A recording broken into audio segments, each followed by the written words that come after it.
नमस्कार दोस्तों, आज की कहानी है साधु और नर्तकी। क्या चाहिए, स्वर्ग या नरक? उससे पहले कर्म पथ पर चलते रहना ही तो जीवन हमारा है। रुक जाएंगे जिस दिन हम, समझो अंत हमारा है। तो चलिए कहानी की ओर बढ़ते हैं। किसी गांव में एक साधु रहता था जो दिन भर लोगों को उपदेश दिया करता था।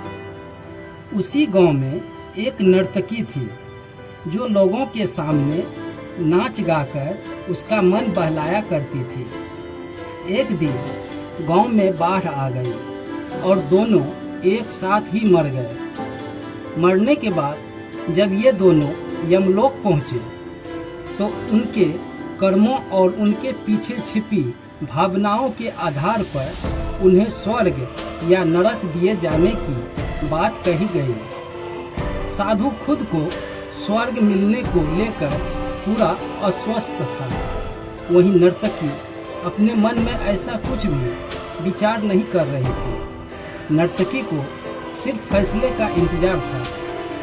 तभी घोषणा हुई कि साधु को नरक और नर्तकी को स्वर्ग दिया गया। इस फैसले को सुनकर साधु गुस्से से यमराज पर चिल्लाया और क्रोधित होकर पूछा, यह कैसा न्याय है महाराज? मैं जीवन भर लोगों को उपदेश देता रहा और मुझे नरक नसीब हुआ, जबकि यह स्त्री जीवन भर लोगों को रिझाने के लिए नाचती रही और इसे स्वर्ग दिया जा रहा है। ऐसा क्यों?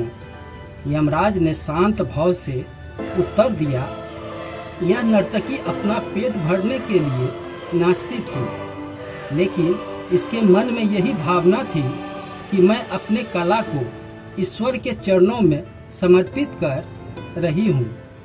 जबकि तुम उपदेश देते हुए भी यह सोचते थे कि काश तुम्हें भी नर्तकी का नाच देखने को मिल जाता।